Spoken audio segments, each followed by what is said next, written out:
Hi, I'm Nick Gillespie with Reason TV, and we're at Freedom Fest in Las Vegas. And today we're talking with Brian Doherty, senior editor of Reason and the author of Ron Paul's Revolution. What happens next for Ron Paul between now and the convention? Paul failed in Nebraska to win that magic fifth state that by Republican Party rules would have guaranteed him a primetime speaking slot, which was a big blow. However, his fans are unstoppable. And if you're talking to them and following them on the internet, they're just like onward to Tampa.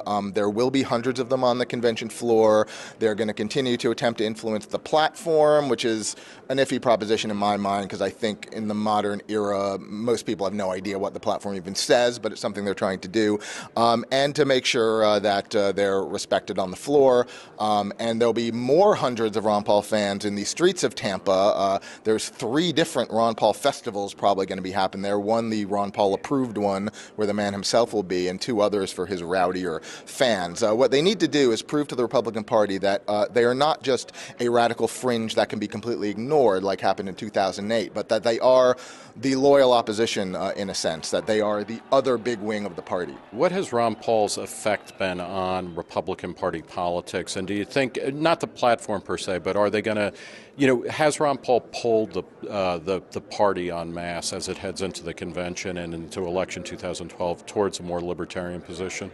On one issue he has unequivocally, which is his pet issue of monetary policy and anti-Fed agitation, an issue that had no traction whatsoever until 5 years ago, and now he can get every Republican in the House and plenty of Democrats to vote for audit the Fed bills. That's something that probably will define the Republican Party moving forward. On fiscal policy, certainly Republicans continue to talk like Ron Paul, but when Romney was asked about the $1 trillion in 1 year spending cut that Ron Paul's proposed, he sort of openly mocked it in this kind of Keynesian analysis, said, the economy would tank if the government stopped spending $1 trillion a year.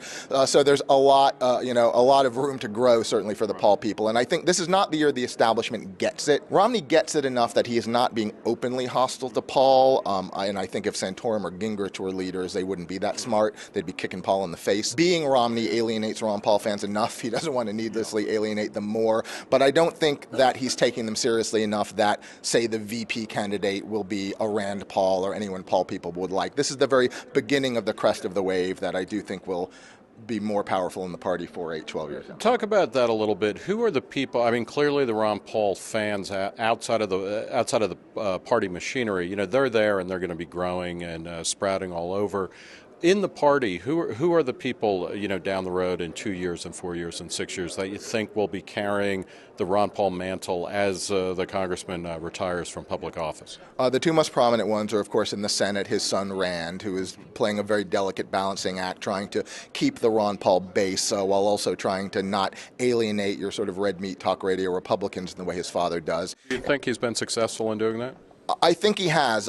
He definitely angered the Ron Paul hardcore with his Romney endorsement. I think he was probably smart, actually, to get it out of the way so early. I misunderstood that strategically at first. I didn't get why he did it so quick, but I think he did it just to get it as far behind him as possible. And then he started doing a lot of things to win them back over, and I think he probably will. In the House, of course, we're hoping that Justin Amash can keep his seat. He was redistricted, so he has a fight, but he is almost more Ron Paul than Ron Paul in some ways. If he keeps his seat, he'll be the Ron Paul moving forward. And I don't think 2012 is going to be the year that a lot of new Ron Paulish Republicans win, but a lot of them are running, and it's just something you have to keep building momentum, and hopefully in 2014 we will see some more results. Well, Brian Doherty, author of Ron Paul's Revolution and senior editor at Reason, thanks for talking to us.